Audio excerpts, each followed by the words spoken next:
Whatever you think about China, it is America's banker, and it sent 150 of its top diplomats to Washington this week to check up on its investments and talk about the way forward in the U.S.-Chinese relationship outside of this global economic crisis.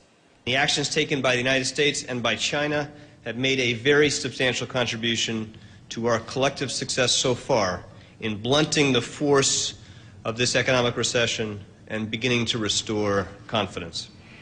But our next guest isn't so confident anything was accomplished. In fact, he's called these meetings one big debutante ball. Scott Paul is the executive director of the Alliance for American Manufacturing. Welcome to the program. You know, the White House was billing this as the first strategic and economic dialogue between these two countries. But as we all know, a strategic and economic dialogue began under the Bush administration with Secretary Paulson. And in fact, we've been talking to the Chinese now for 8 administrations. You think we've started over, essentially?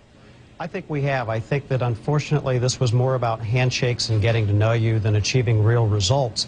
And I think why this matters to the American people so much, as you correctly point out, China is America's banker, but a lot of the job situation we're having right now is the direct result of our imbalanced trade relationship with China. We've been bleeding manufacturing jobs for almost a decade. And there's nothing that indicates to me over the last week that that's going to change anytime soon. And that's a big concern to workers and businesses around the country. I wanted to ask you, a couple of advocates for American manufacturing workers this week told me, frankly, that they thought the American worker was not on the agenda at this meeting. The reason why we point out that China is America's banker, because they said much of this time behind closed doors was spent reassuring the Chinese that we will get our fiscal house in order eventually and that their investments will be in good shape. Where was the American worker on the agenda?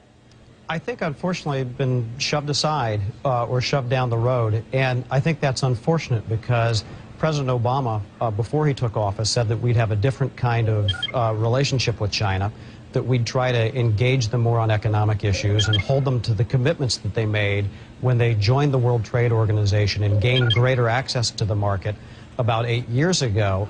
But on issues like China's currency rate, which gives its products an artificial advantage coming in the United States, on China's industrial subsidies that are causing jobs to leave for China, and a myriad of other complaints that we have about trade with China have been left off the table, and I think that we need to make progress. Otherwise, we're going to face the prospects of a jobless recovery. There are a few issues that the average American has to think about with respect to China. One is that it will be the fastest growing economy in the world, and there'll be lots of consumers there, and maybe we can make some money off of that as investors or as people who offer goods and services. Number two, as you indicate, they are our banker. They buy much of our new debt, and as a result, you don't have a one-on-one relationship with your banker. We all know that. And number three, it is cheaper to manufacture things in China than it is to manufacture things in the United States. If all of those things you just talked about were addressed by China, the currency, the subsidies to bring industry over there, would they not still be cheaper than making goods in the United States?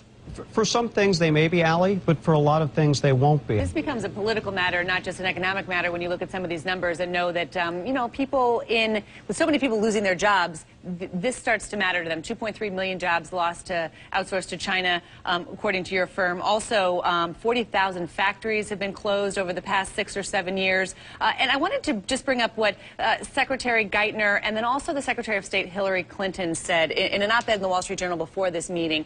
You know, they really found this important. They talked about North Korea. They talked about more than just economics, so that's why they're kind of billing this as a new kind of dialogue. But they say both nations must avoid the temptation to close off our respective markets to trade and investment. Both must work hard to create new opportunities for our workers and our firms to compete equally, so the people of each country see the benefits from the rapidly expanding U.S.-China economic relationship. Are both countries, workers in both countries, being served well by the relationship as it is right now? Because, you know, I'll tell you, millions of people in China have lost their job because of a bubble burst here in the United States.